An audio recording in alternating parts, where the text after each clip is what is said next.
to the World Parliament of Religions. Ladies and gentlemen, welcome to the afternoon session of the opening day today, the 11th of September, 1893. We now introduce you to Swami Vivekananda from India and request him to address us. Swami Vivekananda. Sisters and brothers of America,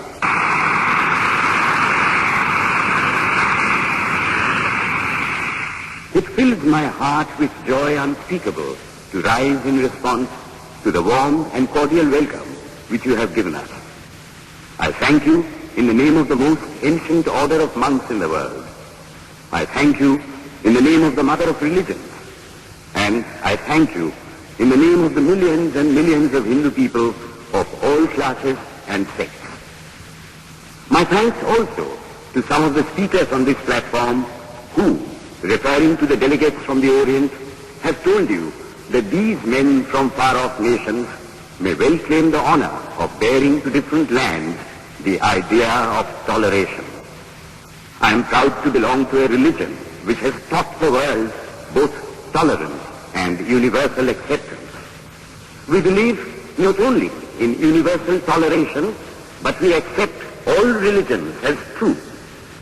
I am proud to belong to a nation which has sheltered the persecuted and the refugees of all religions and all nations of the earth. I am proud to tell you that we have gathered in our bosom the purest remnant of the Israelites who came to southern India and took refuge with us in the very year in which their holy temple was shattered to pieces by Roman tyranny. I am proud to belong to the religion which has sheltered and is still fostering the remnant of the grand Zoroastrian nation. I will quote to you, brethren, a few lines from a hymn which I remember to have repeated from my earliest boyhood, which is every day repeated by millions of human beings. As the different streams, having their sources in different places, all mingle their water in the sea, so, O Lord, the different paths which men take through different tendencies, various though they appear, crooked or straight, all lead to thee. The present convention, which is one of the most august assemblies ever held, is in itself a vindication, a declaration to the world of the wonderful doctrine preached in the Gita. Whosoever comes to me, through whatsoever form, I reach him. All men are struggling through paths which in the end lead to me. Sectarianism, bigotry, and its horrible descendant, fanaticism, have long possessed this beautiful earth. They have filled the earth with violence, drenched it often and often with human blood, destroyed civilization, and sent whole nations to despair. Had it not been for these horrible demons, human society would be far more advanced than it is now. But their time is come, and I fervently hope that the bell that tolled this morning in honor of this convention may be the death knell of all fanaticism, of all persecutions with the sword or with the pen, and of all uncharitable feelings between persons wending their way to the same goal.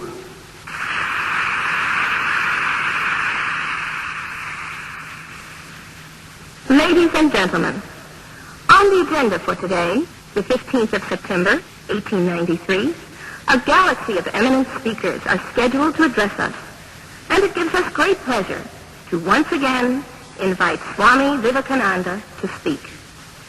His subject for today, Why We Disagree. I will tell you a little story. You have heard the eloquent speaker who has just finished say, let us cease from abusing each other, and he was very sorry that there should be always so much variance. But I think I should tell you a story which would illustrate the cause of this variance. A frog lived in a well. It had lived there for a long time. It was born there and brought up there, and yet was a little small frog.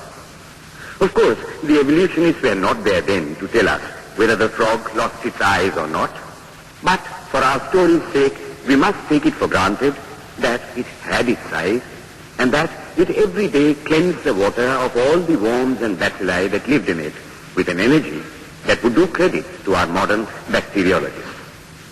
In this way, it went on and became a little sleek and fat. Well, one day, another frog that lived in the sea came and fell into the well. Where are you from? I am from the sea. The sea? How big is that? Is it as big as my well? And he took a leap from one side of the well to the other. My friend, said the frog of the sea, how do you compare the sea with your little well? Then the frog took another leap and asked, is your sea so big? What nonsense you speak, to compare the sea with your well. Well then, said the frog of the well, nothing can be bigger than my well. There can be nothing bigger than this. This fellow is a liar, so turn him out. That has been the difficulty all the while.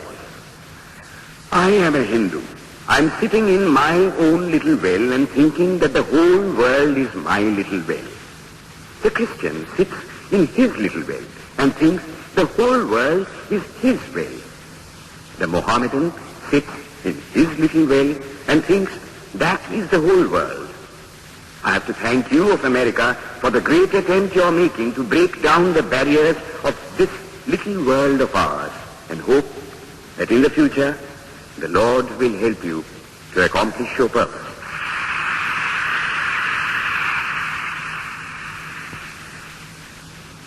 Delegates and friends, today, the 19th of September, 1893, is the 9th day of the World's Parliament of Religions. We have had the privilege of listening to many distinguished speakers from the world over address us on a variety of subjects. The time is at hand to now listen to the great monk from India, Swami Vivekananda, read his paper on Hinduism. Ladies and gentlemen, Swami Vivekananda. From the high spiritual flights of the Vedanta philosophy, of which the latest discoveries of science seem like echoes, to the low ideas of idolatry with its multifarious mythology, the agnosticism of the Buddhists and the atheism of the Jains, each and all have a place in the Hindu's religion. Where then, the question arises, where is the common center to which all these widely diverging radii converge? Where is the common basis upon which all these seemingly hopeless contradictions rest? And this is the question I shall attempt to answer. The Hindus have received their religion through revelation, the Vedas. They hold that the Vedas are without beginning and without end. It may sound ludicrous to this audience how a book can be without beginning or end. But by the Vedas, no books are meant. They mean the accumulated treasury of spiritual laws discovered by different persons in different times. Just as the law of gravitation existed before its discovery and would exist if all humanity forgot it, so is it with the laws that govern the spiritual world. The moral, ethical, and spiritual relations between soul and soul and between individual spirits and the Father of all spirits were there before their discovery and would remain even if we forgot them. The discoverers of these laws are called rishis, and we honor them as perfected beings. I'm glad to tell this audience that some of the very greatest of them were women. Here it may be said that these laws, as laws, may be without end, but they must have had a beginning. The Vedas teach us that creation is without beginning or end. Science is said to have proved that the sum total of cosmic energy is always the same. Then, if there was a time when nothing existed, where was all this manifested energy? Some say it was in a potential form in God. In that case, God is sometimes potential and sometimes kinetic, which would make him mutable. Everything mutable is a compound, and everything compound must undergo that change which is called destruction. So, God would die, which is absurd. Therefore, there never was a time when there was no creation. If I may be allowed to use a simile, creation and creator are two lines without beginning and without end, running parallel to each other. God is the ever-active providence by whose power systems after systems are being evolved out of chaos, made to run for a time, and again destroyed. This is what the Brahmin boy repeats every day. The sun and the moon the Lord created like the suns and moons of previous cycles. And this agrees with modern science. Here I stand, and if I shut my eyes and try to conceive my existence, I, what is the idea before me? The idea of a body. Am I then nothing but a combination of material substances? The Vedas declare, no. I am a spirit living in a body. I am not the body.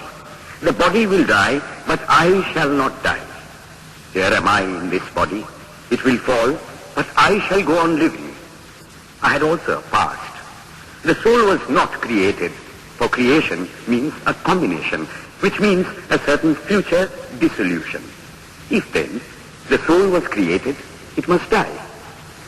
Some are born happy, enjoy perfect health with beautiful body, mental vigor, and all wants supplied.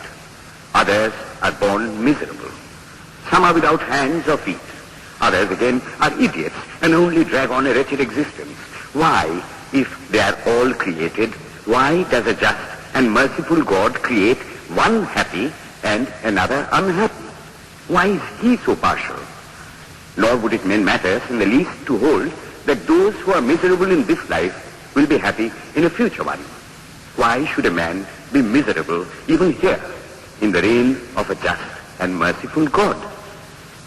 In the second place, the idea of a creator God does not explain the anomaly, but simply expresses the cruel fiat of an all-powerful being. There must have been causes then, before his birth, to make a man miserable or happy, and those were his past actions. Are not all the tendencies of the mind and the body accounted for by inherited aptitude? Here are two parallel lines of existence, one of the mind, the other of matter. If matter and its transformations answer for all that we have, there is no necessity for supposing the existence of a soul.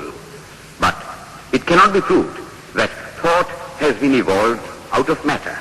And if a philosophical monism is inevitable, spiritual monism is certainly logical and no less desirable than a materialistic monism. But neither of these is necessary here. We cannot deny that bodies acquire certain tendencies from heredity, but those tendencies only mean the physical configuration through which a peculiar mind alone can act in a peculiar way. There are other tendencies peculiar to a soul caused by his past actions, and a soul with a certain tendency would, by the laws of affinity, take birth in a body which is the fittest instrument for the display of that tendency. This is in accord with science, for science wants to explain everything by habit, and habit is got through repetitions. So, repetitions are necessary to explain the natural habits of a newborn soul, and since they were not obtained in this present life, they must have come down from past lives. There is another suggestion. Taking all these for granted, how is it that I do not remember anything of my past life? This can be easily explained. I am now speaking in English. It is not my mother tongue. In fact, no words of my mother tongue are now present